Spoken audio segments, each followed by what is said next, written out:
When it comes to saving energy, knowledge is power. Here at Alliant Energy, we're all about power. So we want to share some information with you as we answer some frequently asked energy questions. Now, the first question is, how often should I replace my furnace filter? A clean furnace filter is key to your system running efficiently. Air quality is affected by dust, allergens, and other contaminants that the filter is designed to catch. So letting it become overloaded can create musty smells, dusty air, and a spike in allergic reactions. From an energy standpoint, a filter clogged with dust and particles is going to force your furnace to work harder to move the conditioned air around your house. This causes stress on system components and your heating and cooling system as a whole. For best quality air and furnace performance, you should change or check your furnace filter every 30 days. It's a good idea to put a reminder on your calendar or always do it on the first of the month. If you have pets, smokers, or other sources of contaminants in your home, you may want to swap it out more often. Always check the recommendations for your particular furnace, as well as the recommendations for the filter brand and type you are using to see their suggested schedule. It's important that you only use the type of filter that your system was designed for. Some are only designed for the very basic filter type, and putting in a different filter can actually limit the airflow and cause your system to stop working. A good rule of thumb is, if you check your filter and it's gray and dusty, it's time to replace it. Consult your furnace manual for the location of the filter and instructions for changing it if you're unsure of how to begin. Another question we get a lot is, what uses the most energy in my home?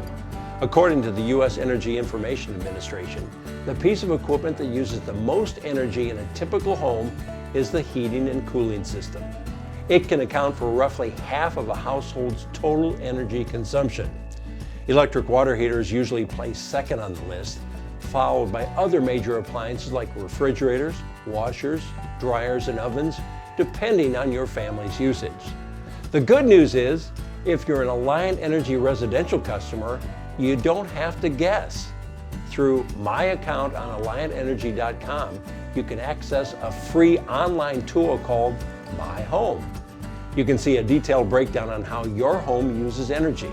You can also compare your usage to that of similar homes, view past usage information, get predictions of future energy use, see how seasons and weather change your usage, find out what appliances are using the most energy in your home, and get personalized recommendations to save energy.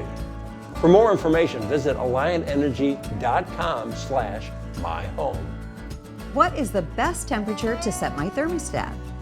According to most experts, the best temperature to set your thermostat is between 68 and 72 degrees Fahrenheit for heating months and closer to 75 degrees or higher in months when you're using air conditioning.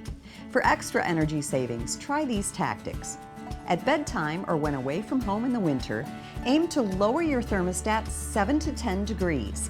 In the summertime, raise your thermostat setting 5 degrees or so when you're not home. Your comfort and activity levels may impact how much you can vary the temp, but even small adjustments can help reduce your energy usage. Our last question today is, what is the best temperature to set my water heater? Water heater temperature can have as much to do with safety as it does with saving energy. From the factory, many water heaters are set to a standard temperature of 140 degrees Fahrenheit. However, setting it closer to 120 degrees can help you save energy and potentially avoid any scalding accidents. OSHA suggests a minimum of 122 degrees to prevent harmful bacteria growth in your water heater tank. If your water heater doesn't have degrees as a setting, you can get a food thermometer and let the hot water run at a faucet for several minutes to allow it to get up to the temperature and measure the temperature. If you're concerned about small children or older adults scalding themselves at the tap, the lower temperature may be your best choice. 122 degrees is considered safe and energy saving, but consider the needs and makeup of your family before moving the dial on your water heater. Hopefully we answered a question that can get you started with energy saving in your PowerHouse. When you have questions, don't hesitate to share them with us or to search our website for more information. You can find us at PowerHouseTV.com.